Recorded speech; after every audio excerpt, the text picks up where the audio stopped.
Programa Alto Astral no 14. Entrevista.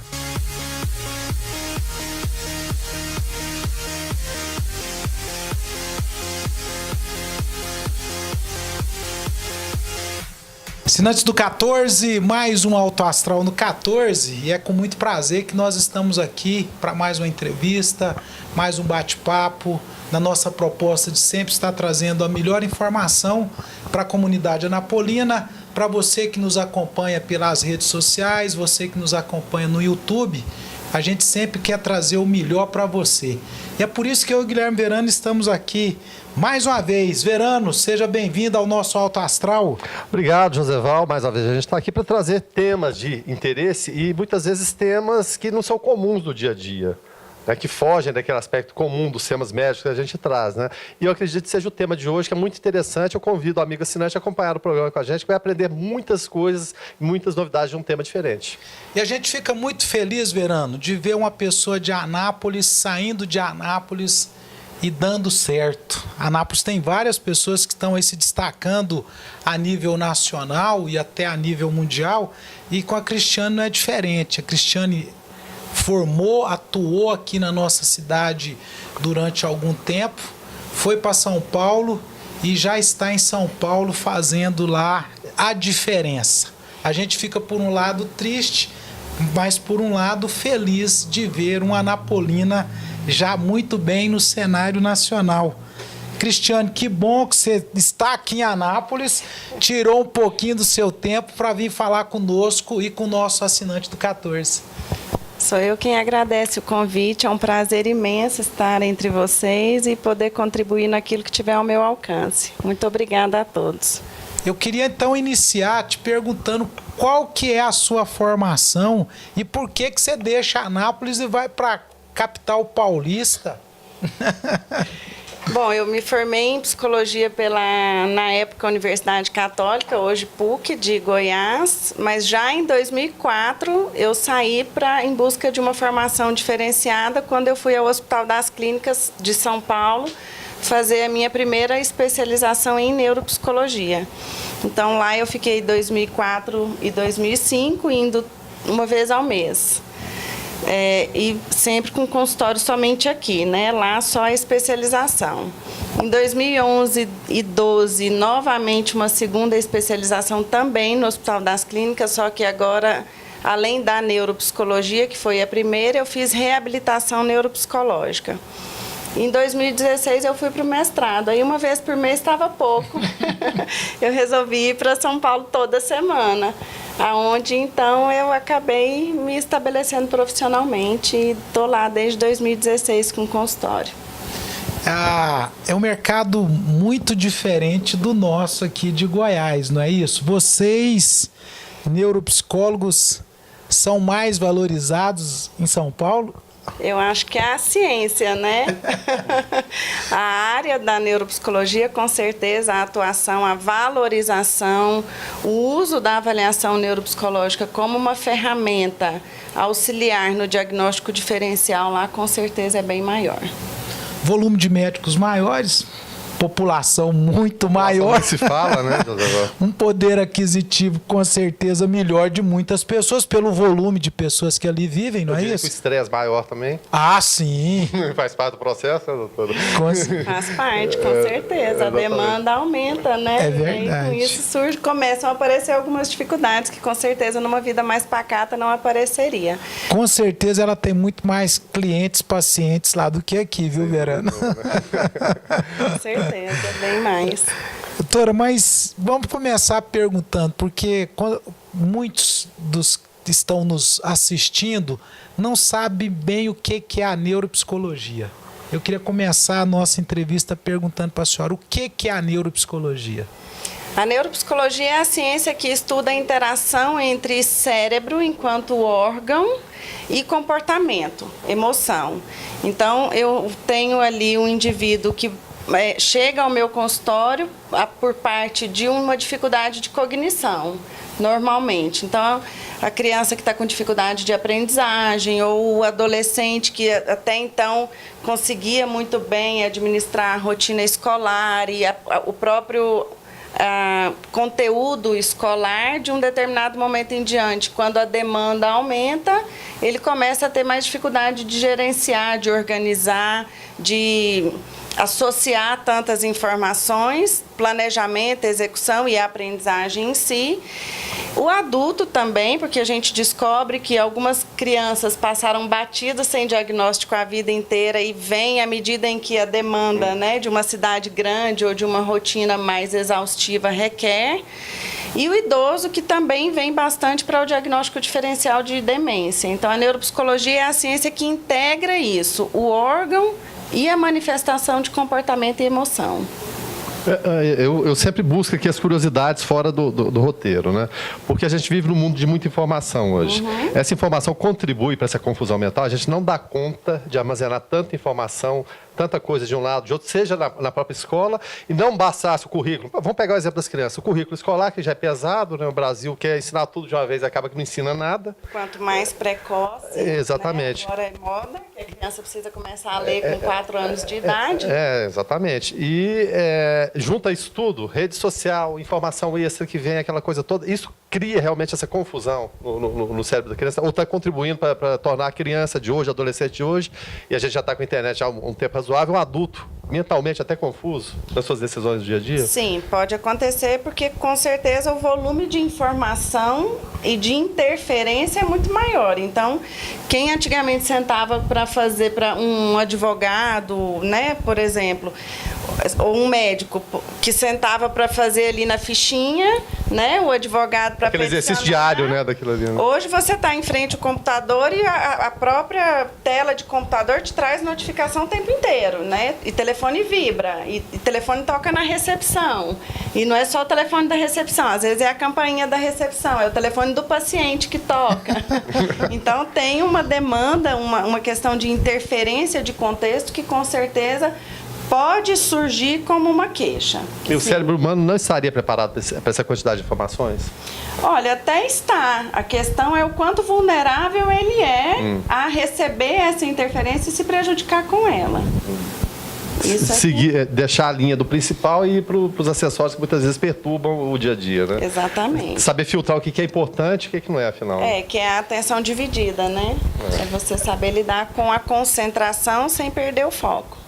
As pessoas confundem muito a questão da neuropsicologia com a psicologia. Assim, para o assinante nosso entender melhor, qual é a diferença? Então, a formação do neuropsicólogo é, em geral, psicologia. Hoje a gente já vê cursos de especialização em neuropsicologia que abrangem outras áreas acadêmicas que não só a psicologia. Já existe neuropsicopedagogia. Então, à medida em que você medicaliza, você dá status, você dá glamour, né? Então, a neuropsicologia, o que diferencia da psicologia é que a neuropsicologia é uma área de atuação do psicólogo não voltada à questão de terapia. Então, se você tem um conflito familiar, um conflito emocional, uma dificuldade emocional ou de alcançar metas, de sair do estado ali de inércia, o psicólogo vai te ajudar no sentido motivacional, né? Ou a lidar com algum conflito. Por exemplo, você perde um familiar, um divórcio. Então, o psicólogo entra com essa questão terapêutica, mais voltada somente ao comportamento e à emoção. O neuropsicólogo não, ele envolve algo bem mais complexo, porque a gente entra com o cérebro enquanto parte desse processo. Então, trabalhamos com cognição, atenção, memória, percepção, linguagem, as funções executivas que são planejamento, controle do impulso. Então, é algo que vai além, porém, o objetivo maior da neuropsicologia é trabalhar enquanto investigação clínica, né? No sentido de auxiliar o diagnóstico diferencial. O psicólogo não, ele mais trata a questão emocional ou conflitos de base ali de comportamento. Nessa questão do tratamento, eu não vou chamar a senhora porque ela é bem jovem, né? Você pode fazer as duas etapas, o papel do psicólogo e do neuropsicólogo? Sim. Posso, mas eu particularmente não faço. Não faço. Eu só trabalho com a neuropsicologia enquanto avaliação e reabilitação neuropsicológica. E outro detalhe, outra curiosidade. É encaminhado, né? Desculpa, encaminhado pelo neuropsicólogo através do psicólogo? O paciente? Ou não necessariamente? Deveria ser. Mas não acontece. Em São Paulo a gente recebe bastante. Em Anápolis não sei se porque às vezes existe essa dificuldade do próprio profissional de entender que de repente são atuações diferentes, né? E a grande maioria das neuropsicólogas que eu conheço, elas também atuam em psicoterapia, né? Eu é que pessoalmente fiz essa escolha de não atender psicoterapia. Não gosto. O paciente chega no seu consultório de que forma? Geralmente não é uma indicação aqui em Anápolis dos psicólogos, não, como foi dito. Psicólogos aqui não pedem avaliação neuropsicológica. Mas geralmente... Olha, veja bem, eu só recebo da Lara, minha irmã, que é psicóloga. Talvez tenha isso também, né? Como a Lara, minha irmã, é psicóloga, eu nunca recebi de outras psicólogas, só dela. Não, mas vamos entender. O paciente que chega no seu consultório hoje em São Paulo é aquele paciente encaminhado na maioria das vezes por médicos? Porque eu tenho uma demanda médica neuropediatra, enquanto as crianças com dificuldade de aprendizagem. Tenho também da neurocirurgia, porque o paciente vai colocar uma válvula por hidrocefalia, vai operar epilepsia, tem um tumor cerebral, né? O próprio paciente de Parkinson, que é submetido à cirurgia de Parkinson, também faz avaliação cognitiva antes. Então, o próprio leque da neurocirurgia lá também é imenso para avaliação neuropsicológica. Escolas das crianças... fonoaudiólogas, que também recebem da escola, mas elas muitas vezes entendem que a questão não é linguagem, que vai um pouco além, elas também pedem. E psiquiatras pedem bastante, porque alguns distúrbios de humor, por exemplo, o transtorno bipolar do humor, ele tem o perfil do paciente, a depender do episódio em que ele está, quer seja no deprimido ou no maníaco, ele tem uma manifestação clínica de pensamento, né? Um pensamento mais acelerado, mais confuso, distorcido, dificuldades de concentração, de velocidade de raciocínio. Então, assim também a depressão, porque a depressão ela não é só uma alteração de humor. O deprimido também tem uma lentificação na velocidade do raciocínio, na tomada de decisão, na capacidade de planejamento. Então, os psiquiatras pedem bastante também, os geriatras, neurologistas, na iminência de um possível declínio cognitivo patológico, que são as demências. Só por curiosidade, doutor Cristiane, também tem aquele paciente que chega porque a senhora tratou o filho do Guilherme Verano, e aí o Guilherme Verano é amigo do Joséval e falou: meu filho estava com esse probleminha, foi lá, e o Joséval, sem passar por médico algum, leva no consultório.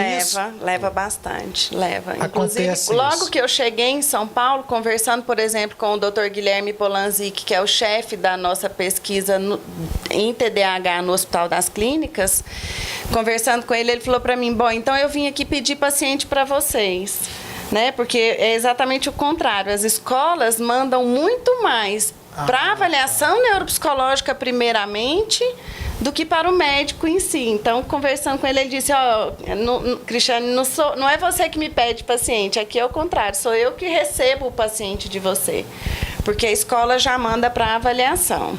A avaliação identificando que existe alguma coisa em déficit importante, que fecha ou não uma síndrome, normalmente é importante passar pelo crivo médico, né? E aí vai para fazer eletroencefalo, exames de imagem. A senhora falou nas avaliações. O que são essas avaliações neuropsicológicas e de que forma que são aplicadas? Como é que é isso? São testes. Testes de atenção concentrada, dividida, alternada, memória enquanto aprendizagem, memória visual, memória verbal, memória de faces, memória prospectiva, que é uma memória de futuro. Tem a capacidade de função executiva, que engloba planejamento, flexibilidade do pensamento, controle inibitório, memória operacional, que é a tese do meu mestrado. Então, são testes o tempo todo. Então, o tempo inteiro que o paciente está comigo, ele está sendo testado. Até na própria conversa? Na própria conversa. Sem falar exatamente, você vai fazer um teste agora, mas naquela própria conversa dá para perceber alguns indicativos? Porque às vezes eu entro conversando com o paciente, se o paciente abre um parêntese para me contar um detalhe, às vezes ele não lembra o porquê de ter começado a me contar aquilo. Então ele me pergunta sobre o que a gente estava falando mesmo. Né? Então, ali já é Beatriz Lefebvre, que foi a primeira neuropsicóloga ali a trazer neuropsicologia para o Brasil, já dizia que o teste é uma mera formalidade. A gente avalia sem o instrumento. Acho que os seres humanos se avaliam o tempo todo, né? O tempo todo aquela avaliação. Não sei se isso é bom ou se é ruim, viu? Acho que faz parte do processo, viu? E até outra curiosidade aqui, porque teve a questão da neuropsicologia mais recente. Sim. Antes a gente tinha psicologia e o psiquiatra. Onde seria uma ponte entre um e outro? A gente pode falar assim ou não necessariamente? Então, a avaliação neuropsicológica ela entra como um instrumento diagnóstico, né? Então, o psiquiatra solicita, alguns psicólogos solicitam também, mas para entender como o processo funciona. Então, até na escolha da abordagem terapêutica do psicólogo, a avaliação neuropsicológica é decisiva. Então, semana passada eu recebi um paciente de um psiquiatra com uma depressão e tinha a questão da ideação suicida muito marcante na fala desse paciente. Então, o perfil neuropsicológico, se é uma pessoa que tem uma boa capacidade de estratégia, de flexibilidade, se é uma pessoa impulsiva, porque os impulsivos talvez tenham uma tendência maior a cometer o suicídio de fato. Inclusive, né? A gente está vivendo Setembro Amarelo agora. Né? Exatamente, exatamente. Então, é uma coisa que a avaliação neuropsicológica, talvez nem mesmo a comunidade médica tenha noção de tudo o que a avaliação neuropsicológica pode colaborar no processo, não só diagnóstico, mas prognóstico, entende? Na maneira como conduzir aquele tratamento. E até dentro dessa realidade que a gente falava de redes sociais, de um universo diferente do que a gente estava acostumado a viver. Ainda não se tem a noção exata dessa influência em cima do cidadão, do que está acontecendo com a cabeça dele? Não, ainda não. Nada, né? Não. E aí que é o problema. Aí é o problema. Aí é o problema. À medida em que também a pessoa se dispõe a vir para o processo, né? Porque tem gente que também tem medo. Eu tenho colegas médicos na clínica que correm de mim horrores. Eu brinco, gente, vamos fazer avaliação, porque... Eu falo assim, vamos bater um papinho aqui e tal, né? Vamos um cafezinho. Porque uma das grandes dificuldades que eu tenho, às vezes, com alguns médicos, é que eu até brinco muito porque a equipe com quem eu estou em São Paulo é uma equipe que mais ou menos da minha idade. Então, para médico, 30 e poucos anos, né, é uma idade jovem, né? Eles estão ainda engatinhando na clínica médica. Então, eu brinco muito com eles. Gente, eu gostaria muito de poder submeter cada um ao processo... Mesmo os mais velhos são mais reticentes a esse processo ou não? Depende, né? Cada um tem o seu perfil, né? É que quando o médico, muitas vezes, ele tem aquela questão de passar para o próprio paciente, porque os planos de saúde, em grande maioria, não cobrem. Então, é um custo, né? E fazer com que o paciente entenda a importância desse processo, porque culturalmente no Brasil os pacientes gostam de tomografia e ressonância, né? Eles já chegam no médico com dor de cabeça e querem fazer ou uma tomografia ou uma ressonância. Então, tem que ter um exame físico ali, digamos, de imagem. E muitas vezes, por exemplo, no Alzheimer, o paciente tem, no início, ele tem um exame de imagem normal. E a avaliação neuropsicológica, muitas vezes, é o preditor do impacto de função cognitiva. Quando a gente vê que o paciente já não consegue mais organizar bem as ideias, manter ali em stand-by um assunto, trazer outro e retomar. Então, essa dificuldade de trabalhar mentalmente fica muito prejudicada. E, às vezes, o médico não só tem dificuldade para passar a importância desse atendimento para o paciente, como muitas vezes, a hora que ele pega um perfil neuropsicológico, ele não entende, por exemplo, que o teste, um Wisconsin Carding Test, né? O que aquele teste exatamente examinou.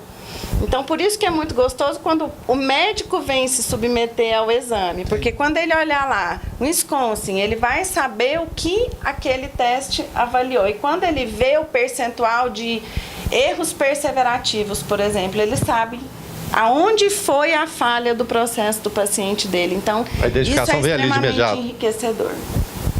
É extremamente enriquecedor. Saber a diferença de como eu avaliei uma atenção concentrada de uma atenção dividida. Por que que a atenção dividida pode estar prejudicada e a atenção concentrada não? Então, entender este processo mental é fundamental. A senhora falou aí das tomografias, das ressonâncias magnéticas, na avaliação que a senhora faz, na consulta com a senhora, exames de imagem são avaliados ou isso é ajuda de alguma forma ou já é mais... Ou é da pré-história? Ajuda bastante. Porque a gente teve uma entrevista aqui um dia desses com um cardiologista falando que o eletrocardiograma é dos primórdios de tudo, mas até hoje não existe nada mais eficiente em relação ao trabalho de vocês. O exame de imagem ajuda muito, porque de repente você tem uma região que está sequelada, mas a função prejudicada pode não ser só ali. E aí o médico se prende àquilo. Eu me lembro que a primeira indicação de avaliação neuropsicológica que eu recebi em Anápolis, em 2004, a solicitação estava ao Serviço de Neuropsicologia do Hospital Evangélico, porque foi lá que eu comecei, no prédio do Plameg, ao Serviço de Psicologia do Hospital Evangélico, solicito avaliação de memória, paciente com tumor no lobo temporal esquerdo. Já veio tudo assim? Não é avaliação de memória. Aí eu fui pessoalmente ao médico e expliquei para ele que não é uma avaliação de memória. A memória é uma função que depende de outras. Então, se a pessoa está impactada, por exemplo, nos níveis de atenção, ela fatalmente vai ter uma memória prejudicada, né? Se é uma memória de uma figura complexa que eu dou para o paciente desenhar e no desenho da figura o paciente não tem uma boa capacidade de planejamento, a memória vai ser ruim. Então, não é avaliar a memória, né? Hoje mesmo um paciente mandou mensagem no WhatsApp que ele precisa fazer um teste tal para ver se ele tem TDAH, mas mandou o nome do teste que ele precisa fazer. E TDAH é um conjunto de sintomas. TDAH, assim como as demências, não é um teste que vai diagnosticar, né? Que vai mostrar o impacto. Então, você tem que ter um conjunto de comprometimento, né? É uma síndrome. Então, não dá para fazer o teste de uma memória só. Doutora, o paciente em coma, ele pode passar por uma avaliação? Depende do grau do coma. Mas existe... Não uma avaliação de função mental, mas certo. Aí essa avaliação quem faz é o médico a título de resposta, normalmente de reflexo, certo. Né? Mas em coma, uma avaliação neuropsicológica já é mais complicado, porque você não tem resposta do paciente. A avaliação neuropsicológica requer essa interação. Agora, toda avaliação neuropsicológica, ela está ligada a algum tipo de teste? Não. Sim, sempre. É um protocolo de teste que é utilizado para avaliar. Por isso que é bom o médico entender um pouquinho do protocolo, saber o que exatamente cada teste avaliou, né? É mais... Não sei dizer se é mais fácil. É melhor ou é mais fácil avaliar crianças ou adultos, né, nas avaliações? Ou não tem muito essa diferença? Olha, como tem seus é encantos. Né? A criança tem o encanto de você avaliar e ver ali os processos de desenvolvimento. Porque, por exemplo, uma das escalas mais utilizadas para coeficiente de inteligência, ela foi estruturada para crianças de 6 a 16 anos. Então, você vê exatamente até onde vai o estágio de desenvolvimento e a capacidade, por exemplo, visoconstrutiva, de abstração, de raciocínio, ao teto da idade, que cada criança está em idade cronológica, né? Então, você vê ali que, de um determinado ponto em diante do teste, o paciente começa a não ter aquele nível de abstração ou de visoconstrução. O que eu particularmente acho muito gostoso de avaliar no adulto é porque a avaliação neuropsicológica adulta ela é muito interativa. Então, a cada teste que a gente vai fazendo, eu, particularmente, é minha conduta. Eu encerro o teste e explico o que aquele teste avaliou, como foi o desempenho dele e por que ele teve aquele desempenho. E como ele generaliza aquilo, ou seja, como ele traz aquela dificuldade ou aquele potencial para o cotidiano dele. Falando em potencial, o caso do superdotado, porque tem também as mães e pais que pensam que o filho é superdotado, isso eu acho que é muito comum, Muito e tem os comum. que de fato são. E eu sou da época do teste do QI ainda. Mas a gente ainda avalia QI. Não quem indicou, né, mas o conceito de inteligência. Ainda vale? E como lidar com essa criança superdotada ou supostamente superdotada? Então, o conceito de altas habilidades hoje mudou muito. Aliás, muita coisa mudou muito. Até o nome, né? altas habilidades, né? Você não é. tem o QI elevado, o senhor é altamente habilidoso. É igual autismo, síndrome de Asperger, né? São nomenclaturas que a gente não usa mais hoje em dia. Mas a superdotação, eu costumo dizer que tudo que está fora da média é ruim. Para cima ou para baixo, né? Porque a criança, eu já tive crianças no consultório com uma superdotação, com uma altíssima habilidade. De fato mesmo. De fato. E a criança veio para mim já com um diagnóstico de autismo. Porque aquela criança não tinha interação com os colegas. Mas enquanto o professor estava explicando que não pode jogar PET na rua, garrafinha PET na rua, porque aquilo ali vai poluir, ele já sabia a molécula química da espuma que surge no rio mediante o processo de poluição. Já está lá no final do processo, né? Exatamente. Então, como que essa criança interage? Né? Ela está totalmente fora do contexto. Que atenção ela vai ter ali, né, para acompanhar uma coisa que ela já sabe, né? Exatamente. Então, é que não é uma alta habilidade focal, né? Isso aí é outro diagnóstico. Altas habilidades, a criança ou o adulto que a gente tem como alta habilidade, que é a superdotação, é uma pessoa que tem um potencial, ela não tem um potencial, ela tem um desenvolvimento muito acima da média global. Então, ele não é aquele superdotado só para matemática e quase nada em português, entende? Então, ele tem um desempenho muito acima da média em tudo. E isso causa um impacto social imenso na vida da pessoa. Né? Recentemente eu tive um que veio indicado por um psicólogo, porque ele não respondia ao processo, à intervenção, à abordagem do psicólogo que estava trabalhando com ele, que era análise nessa ocasião. Um funcionamento totalmente pertinente a uma determinada síndrome, mas altíssimas habilidades. Ele não tinha absolutamente nenhum índice dentro da média. O menor resultado dele era média superior. Porque nós temos deficitário, média inferior, média superior, superior e muito superior. Então, o menor índice dele, ainda assim, era superior. Eu posso pegar um exemplo aqui, porque eu lido muito com a área do esporte, né? Em 1958, quando o Brasil organizou para ir para a Copa de 58, decidiram que tinha que levar um psicólogo junto. Por conta das exceções da Copa de 50, que perdeu em casa, 54, eu não sei se a doutora acompanha futebol, mas então o brasileiro não estava preparado para vencer. Aí determinado o doutor Carvalhais, que era um psicólogo, né, na época, e foi acompanhar a delegação. Aí chegou-se à conclusão, e aí tem a diferença entre o raciocínio lógico do dia a dia, de ser eficiente no que faz, matemática, português, e eu queria saber essa diferença entre isso e habilidade física, porque o Garrincha, ele não era um cidadão, vamos colocar assim, muito inteligente para esse raciocínio do dia a dia. Mas só que a noção espacial dele para o desempenho físico era excepcional. Tanto que no teste psicológico que o Dr. Cavalhais fez, Garrincha não passou, ele seria reprovado.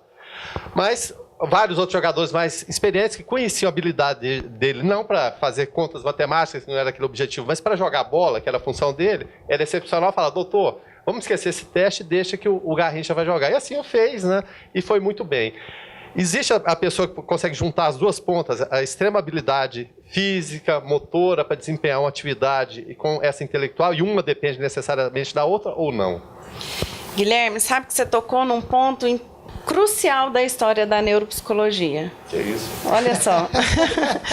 Porque muito antigamente nós tínhamos o conceito de QI enquanto raciocínio lógico, né? Então, para quem já tem a carteira de motorista sabe, porque existe um teste que a gente faz ali, que é uma matriz incompleta, e aqui embaixo, em média, 5 opções para você ver qual é a lógica daquilo ali e como melhor completar. Então, esse é o QI fluido, que eles chamavam, né? De fator G de inteligência. Então, os primeiros testes que surgiram, que avaliaram QI, eles avaliaram única e exclusivamente este ponto de raciocínio, só, que era o fator G. Posteriormente, Wechsler, que é hoje que foi o precursor dos novos conceitos de QI, trouxe a ideia de que QI não é só raciocínio fluido, não é só isso, não é só essa lógica, porque existem as habilidades aprendidas. Então, hoje, na bateria Wechsler, por exemplo, nós temos testes de conhecimentos gerais. Tá? Então, quem escreveu determinada obra? Quem pintou determinada obra? Então, existe hoje o conceito de inteligência muito mais amplo do que meramente o raciocínio fluido. Essa inteligência que todo mundo tem como QI. Isso que é a inteligência que ele tinha para jogar bola? Exatamente. Quase ninguém tinha. Exatamente, que é aprendida, né? Se você pegar uma criança hoje, filhos únicos, né? Primeiro filho, normalmente demora um pouco mais para andar, né? Por quê? Porque a mãe traz muito no colo. Então, é exatamente a ausência ou o excesso e correto, talvez, adequado processo de estimulação. Então, não sei se você chegou a assistir, quando o Brasil perdeu para a Alemanha na Copa, foi feita uma matéria riquíssima do treinamento dos jogadores da Alemanha. Isso. Você chegou a assistir isso? Da maneira que eles se adaptaram à comunidade, lá na Bahia, a interação com as pessoas. E eles eram treinados dentro de uma sala, de onde muitos tinham vários buracos, cada qual com luzes vermelhas ou verdes, e cada hora a bola saía de um deles. Então, para dar a resposta rápida, um treino cognitivo, né? Para essa tomada de decisão e noção de espaço e varredura de percepção de espaço. Pilotos de Fórmula 1 fazem também. Sim, a reação, a freada, aceleração, largada. Exatamente. Tomada de decisão, flexibilidade. Tem que ser. Uma das melhores escolas de tênis do mundo hoje é nos Estados Unidos, e eles têm um treino cognitivo para o jogador de tênis. Eles treinam laboratório, né? Neurociência. É assim que se treina o jogador hoje. Então, retomando a pergunta que você me fez, sim, nós temos essa questão das habilidades aprendidas. E a base disso hoje é o treino cognitivo, que foi a segunda especialização que eu fiz. Você pega uma criança que tem dificuldade de concentração e submete essa criança a um treino exaustivo, né, de jogos ou de atividades de concentração com interferências, a gente já vê, existem pesquisas que mostram que em ressonância magnética funcional, que é um exame que a gente não tem aqui ainda na clínica, é um exame que mostra claramente que você traz outras regiões do cérebro depois de ser submetido a um determinado treino, sendo recrutadas para aquela tarefa. Então, tudo se parte do treino. Um outro exemplo muito didático disso é o cego. O cego tem uma atenção auditiva muito, muito melhor do que a nossa. Bem mais aguçada. Né? Simplesmente porque ele treinou.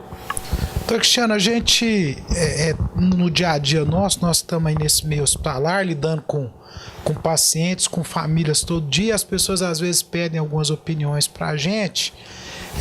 Eu tenho visto que tem muitos pacientes sendo diagnosticados com Alzheimer e que às vezes não é que se descobre isso meses depois, talvez até anos depois, às vezes é alguma demência e o paciente é tratado de cara como Alzheimer. Será que se os profissionais médicos usassem talvez mais da expertise da neuropsicologia, essa coisa não poderia ser um pouco evitada, ou estou enganado nessa? Então, Joséval, a neurociência hoje, eu falo da neurociência porque é a área na qual eu estou inserida, existem uma variedade muito grande de pesquisas, né, e muitas inferências sobre o diagnóstico. Por exemplo, a bola da vez, há um tempo atrás, que ainda está sendo pesquisado, eu tive no congresso agora em Gramado, e um dia inteiro só sobre envelhecimento. Então, a bola da vez, há um tempo atrás, foi a coleta do líquor. Vamos coletar líquor desse paciente e avaliar 3 proteínas, a proteína tal, a tal fosforilada e a beta-amiloide. Então, se esse paciente tinha lá 2 ou 3 proteínas positivas no líquor, pronto, é Alzheimer. E aí, tudo começou a virar Alzheimer. Ricardo Nitrini, que é um dos grandes nomes de neurologia e demência do Hospital das Clínicas, trouxe para nós que existem pacientes clinicamente doentes, quer dizer, o paciente que realmente tem a demência clínica instalada, perda de memória, desorientação, não reconhece familiares e perde as coisas do dia a dia, perda de crítica, alteração de comportamento e humor, com as 3 proteínas positivas. Mas vimos também que existe uma parcela do grupo controle, que é o grupo saudável, com proteínas positivas, aonde a demência não está clinicamente instalada. Então, eu acho que quanto mais, me torno suspeita para falar, né, porque sou neuropsicóloga, mas eu acho que quanto maior a variedade de exames disponíveis e utilizados na cautela de atribuir nome à doença do paciente, melhor. O que eu vejo na prática clínica, por exemplo, vivi isso na minha família. Uma tia-avó teve doença de Parkinson, e a doença de Parkinson, ela corrobora, na maioria dos casos, para a pior evolução ser a demência, mas não a demência de Alzheimer. Tá? Então, o que acontece? Às vezes o médico, para não levar muito tempo com a família, como o Alzheimer está na Globo, né, tá na novela da Globo, todo mundo sabe o que é Alzheimer, então o médico já joga logo essa nomenclatura e a família vai embora satisfeita, entendendo qual é o processo, entendeu? Então, existem algumas doenças, por exemplo, demência por diabetes, demência por sífilis, demência por AIDS, demência por intoxicação, paciente usuário de droga de longa data, demência do álcool, que é uma síndrome chamada Korsakoff. E aí, como o Alzheimer é a demência que está na mídia, tudo vira Alzheimer. O que eu vejo é que muitas vezes é uma prática para fazer a família entender. Porque se você vai entender que uma demência vai explicar que uma demência por corpus de Levy tem uma evolução diferente, mas a demência em si é um processo de declínio cognitivo importante, com perda de memória, né? Então, meio que na prática clínica tudo vira Alzheimer, porque isso facilita o jogo com a família, a compreensão da família, porque quando a família ouve, teve Alzheimer, tudo vira Alzheimer, e pronto, a família, 5 minutos de explicação é o suficiente, entendeu? Isso é é a minha experiência. Eu vejo que os médicos lançam muito a mão dessa nomenclatura, doença de Alzheimer, para explicar as múltiplas demências, para ganhar tempo. Assim, qual o conselho que a senhora dá aqui para o nosso assinante do 14 de estar observando quem está em casa para diagnosticar o Alzheimer, já que é a demência da moda, vamos dizer assim. A palavra-chave, né? O que a senhora dá de dica? Porque às vezes tem alguém que está com um parente que possa já estar com alguns sintomas e a coisa demora a levar no médico, e quando leva já está no estágio avançado. Preventivamente, o que as pessoas devem e têm que observar? Então, o Alzheimer é, de longe, a demência mais frequente, né? Então, uma das primeiras manifestações clínicas do Alzheimer é a alteração de humor. O paciente deprime. Normalmente, o paciente deprime. E a própria depressão Entre depressão e demência, ou declínio cognitivo leve e declínio natural da idade, a avaliação neuropsicológica é um dos principais preditores e diferenciais desse processo. Então, devemos ficar sempre atentos a alterações de humor, falta de atenção. Fluência verbal é uma outra questão muito comum. O paciente começa a perder a capacidade de atribuir nomes. Então, aquele negócio que penteia o cabelo, né? José, acho que eu tô com Alzheimer. A pessoa começa a ficar muito generalista. Então, num teste que a gente usa muito, o que compramos no supermercado? A pessoa me fala frutas, vegetais, mas ela não me diz abacaxi. Vai pro genérico, né? Passa pro genérico, né? É mais fácil, né? Recruta menos, menos da função mental. Força mesmo. Eu e o José Valdo temos um amigo em comum que não lembra o nome de ninguém, então todo mundo é velho, né? Ô, velho, todo mundo é velho, né? Vamos fazer uma avaliação. Vou citar o nome dele, né? Ô, Verano, eu acho que nós estamos um pouco longe disso aí ainda, porque um bate-papo desse aqui exige tanto da gente que eu acho que nós não estamos precisando ainda, não. Com certeza. Tá certo.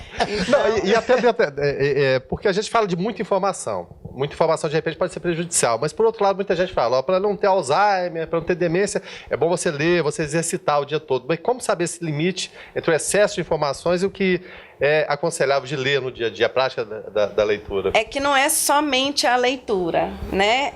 O paciente, normalmente, ele faz o que é fácil para ele fazer. Por isso, a dificuldade da gente em trazer o paciente na aderência da reabilitação neuropsicológica, porque nós estamos com o dedo na ferida do paciente ali, né? Vocês já queimaram? Eu já. Eu nunca. Já fez o tratamento no hospital de queimaduras? Não cheguei a fazer. É quase um treino cognitivo. Já acompanhei. Porque o tempo, você vai hoje, vai amanhã e elas raspam e daquilo dói todos os dias, é extremamente dolorido até cicatrizar. Isso é quase o treino, porque vocês conhecem aquela figurinha onde está o Oli? Sim. Conhece, Josefão? Não? O Oli é um bonequinho não é da que tem uma Josefão, boinazinha. Não? Ele tem uma boinazinha listrada, vermelho e branco, uma camisa também com as listras vermelhas e brancas, e a calça dele é azul. E ele está inserido numa figura extremamente poluída, com muita coisa listrada vermelha e branca, muita coisa azul, muito vermelho, muito branco, porque ali você precisa de concentração e busca visual. E você precisa saber aonde você já procurou para não perder tempo procurando de novo. Então, se eu dou isso para uma criança que tem dificuldade de concentração, gente, ela quer me morder no consultório. Literalmente, a iniciativa mais primitiva, né? É morder. Porque eu estou trabalhando o que é difícil para a pessoa. Então, o idoso fala da leitura porque, normalmente, a leitura...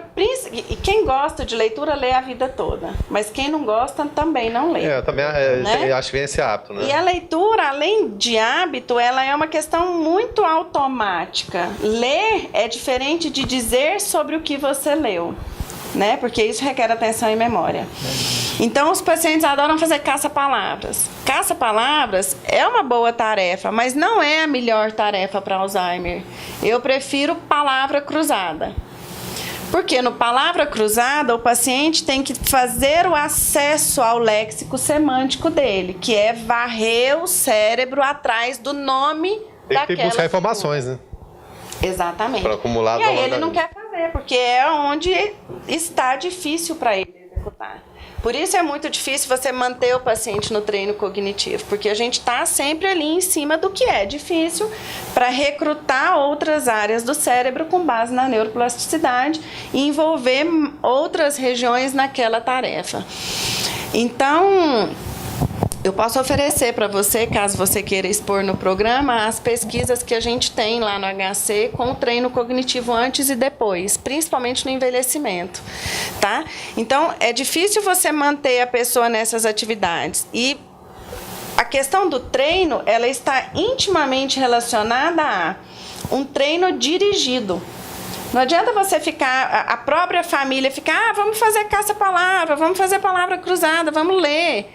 Eu preciso de um um perfil de função mental para identificar aonde está o déficit, me apoiar naquilo que está preservado e assim fazer um planejamento terapêutico. E propor um novo desafio? E propor um novo desafio. Mas eu preciso que isso seja dirigido. E eu só consigo dirigir isso quando eu treino, quando eu tenho o perfil cognitivo da pessoa, o que está preservado e o que está prejudicado, entendeu? E com base no potencial do que está preservado, estabelecer ligações ali capazes de reabilitar ou criar de alguma forma estratégias para resolver a dinâmica do cotidiano da pessoa. Eu queria que a senhora desse um recado agora, papais e mães, vovôs e vovós, que às vezes tem crianças na família, crianças com déficit de atenção, de memória, e que às vezes entende que é normal, vamos esperar mais um pouquinho para levar, e às vezes quando leva também já passou da hora.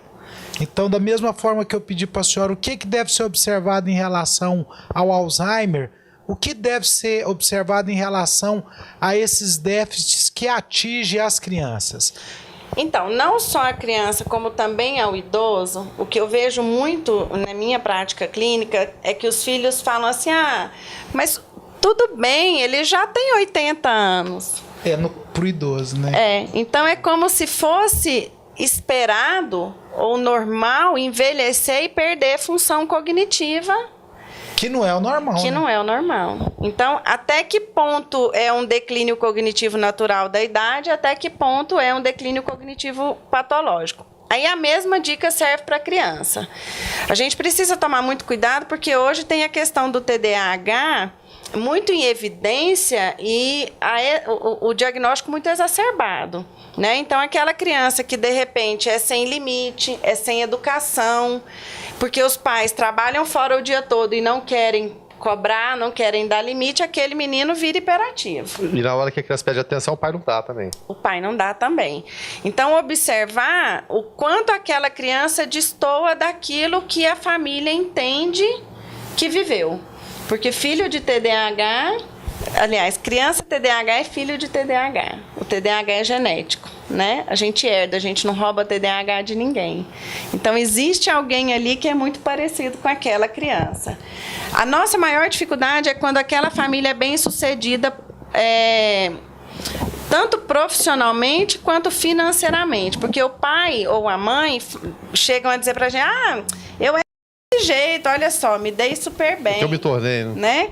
Então, que preço essa pessoa pagou para chegar até ali? Então, eu tenho vários adultos que falam, o problema não é aonde eu cheguei.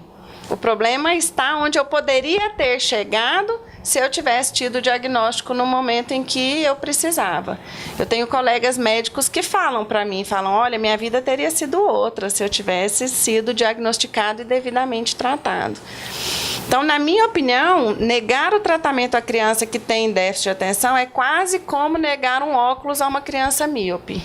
Negar o tratamento medicamentoso. Eu sou muito a favor do remédio. O padrão diamante de tratamento é remédio e treino cognitivo, porque o remédio é um agente facilitador. E a gente vive num mundo cada vez mais competitivo, né? Isso é fato. Então, observar se a criança destoa, estar sempre em contato com a escola e ver se a criança tem atraso, se ela demora um pouco mais do que a grande maioria para aprender. As crianças que têm o transtorno de déficit de atenção, normalmente elas sabem, mas elas não lembram. Então, uma queixa muito comum da família é chegar para a gente, nossa, ele tem muita dificuldade de memória, eu estudo com ele hoje, amanhã ele vai e faz a prova e sai super mal na prova. Isso não é nem de longe dentro do que é esperado, né, para uma população saudável. Eu posso colocar um contraponto aqui rapidinho? Porque a gente fala em déficit de atenção. E quando a gente vê crianças no celular, rede social, WhatsApp, o tempo todo, não seria um excesso de atenção também direcionado a outra coisa? Aí a gente entra na questão da síndrome do pensamento acelerado, porque é exatamente o que você falou, o excesso de demanda de estímulo é prejudicial. Então, é muita coisa para a criança metabolizar num período curto e muita informação ao mesmo tempo. Seria um superávit de atenção Posso colocar assim, superávit de atenção? Isso polui, mas isso não facilita a concentração. Ao contrário, eu tenho um pensamento extremamente acelerado e nem sempre eu consigo voltar onde eu estava. O que é muito comum nas crianças desatentas é que elas não vão muito bem em redação. Porque o pensamento vai, o componente motor não acompanha e o texto não fica coerente. Então, é uma dificuldade, exatamente esse pensamento muito acelerado é uma dificuldade. Então, não estou com Alzheimer, não, tá tranquilo. Deixa eu só esclarecer uma coisa, porque TDAH é um diagnóstico. Transtorno do déficit de atenção, hiperatividade. Existem 3 tipos. O predominantemente desatento, o predominantemente hiperativo e o tipo combinado. Então, esse terceiro tem muito dos dois, tanto da desatenção. E seria mais complicado que os outros dois? Ou cada um com sua... Depende do ambiente em que você está avaliando, né? A questão é que desatenção não é diagnóstico. Desatenção é sintoma. Eu costumo comparar a febre. A criança chega, ou o adulto, o paciente chega num ambulatório com febre, aquilo precisa ser investigado. A mesma coisa acontece com a desatenção. Nós temos crianças inseridas no contexto escolar com falta de atenção, porque a família vive um conflito familiar. Né? Assim, um conflito, o pai bate na mãe, os pais estão se divorciando, o pai é alcoólatra, o irmão mais velho está envolvido com droga. Problemas econômicos, o avô adoeceu, a avó morreu, tá? Crianças ansiosas são desatentas, crianças deprimidas são desatentas, crianças com transtorno bipolar do humor são desatentas, crianças que enxergam mal o quadro tendem a ter uma desatenção. Então, por isso é importante fazer uma varredura bem específica e entender que nem toda desatenção é TDAH. E isso acabou virando meio que um rótulo, né? A criança é desatenta, tem TDA, né? Não é bem assim. Precisa ser investigado. Nós temos casos de criança que tem crise de ausência, que é um tipo de crise de epilepsia, e que a professora acha que aquilo é falta de atenção. Aí vem para o médico, que é o crivo que eu disse no início, passa pelo crivo médico, o eletroencefalograma da criança está alterado. Porque a criança fixa o olhar em um ponto, fica parada ali, literalmente desconectada, e para a professora aquilo parece falta de atenção. Guilherme Verano, foi rápido demais, hein? Passou rápido, né? Pois é. Tantas questões pendentes, né, José? Muita coisa. Eu anotei aqui agora no final uma série de questões já para a próxima entrevista, viu, Guilherme Verano? Tá certo. Doutora Cristiane, só para encerrar, a gente que acompanha, que está na área de saúde aí, vê que a neuropsicologia tem crescido no Brasil. É isso mesmo? Sim, graças a Deus, né? Porque é um instrumento extremamente válido e cada vez mais utilizado nos grandes centros, nos pequenos também, né? Como diagnóstico diferencial. A avaliação neuropsicológica, na grande maioria dos casos, ela faz toda a diferença na investigação clínica. É isso. Então, nós queremos agradecer esse tempo que a senhora passou conosco aqui. Como o Verano falou no início da entrevista, ao assinante do 14, a você que nos acompanha aí pelo YouTube, que você iria estar aprendendo muitas coisas aqui nesse nosso bate-papo e com certeza isso aconteceu. A gente quer agradecer imensamente a presença da senhora aqui conosco, no nosso Alto Astral no 14, e já deixar o convite para nas próximas vindas da senhora em Anápolis, abram a agenda para a gente complementar esse bate-papo aqui, né, Verano? É verdade, sem dúvida nenhuma. Como você mesmo frisou, aprendi muitas coisas hoje. Já tirei muitas dúvidas, mas tem várias outras, né? É claro, mas o conhecimento da doutora Cristiane não cabe no espaço de um programa, evidentemente, né? E as nossas dúvidas também não, né? Mas, de qualquer forma, a gente agradece a presença, a disponibilidade do seu tempo, que a gente sabe que é precioso. E o bem mais precioso hoje, até um dos assuntos, né? Para a próxima entrevista, é o tempo, né? A gente tem tão pouco. Então, obrigado, doutora Cristiane, pela participação aqui do Canal 14. Sou eu quem agradece, muitíssimo obrigada, sinto-me extremamente lisonjeada pelo convite, é um prazer imenso estar aqui. Anápolis foi a cidade onde eu nasci, cresci, né? Não posso renegar, apesar de estar fora daqui hoje, eu não posso renegar. Mas é para mim um privilégio muito grande poder colaborar e poder somar. Eu acho que é mais precioso para mim, é mais gratificante para mim poder esclarecer a população, porque realmente é uma coisa que a gente sente muita falta, né? É de esclarecimento. Prazer muito grande. Muito obrigada. Estou à disposição sempre que precisarem. É isso. Então, a você que nos deu a honra e o prazer da audiência, o nosso muito obrigado. Guilherme Verano, obrigado. Pois é, a gente agradece mais uma vez, Joséval, doutora Cristiane, e principalmente o amigo assinante do canal 14 da NET. Vocês podem acompanhar o programa na grade do canal 14, também nas redes sociais, Facebook, YouTube. Você não tem como deixar de ver o programa, tá? E a gente recomenda. Se você pegou o finalzinho, é claro, ele é reexibido em outros horários e está à disposição também no nosso canal do YouTube. E a gente agradece não só ao amigo assinante, mas também aos nossos parceiros, sem os quais seria impossível a execução desse programa. Mais uma vez, muito obrigado. Canal 14 NET. Apoio Cultural. Clínica Radiológica de Anápolis, a CIA, Arroz e Feijão Imperial, Geolab Genéricos, Instituto Oncohematológico, Hospital Evangélico Goiano, o Plameg, Unievangélica, Supermercado Atende Mais, Compensados Anápolis, Clínica Vacine, Barbantes JK, Laboratório Modelo, BRG Brasil Geradores, Farmácia Naturares, Cicobi Unicentro Norte Goiano, Lages Vibracom, Mercafrios Mauá, Doutor Café, Cafeteria e Doceria, Droga Lúcia e também a rede Itego, Governador Onofre Quinan.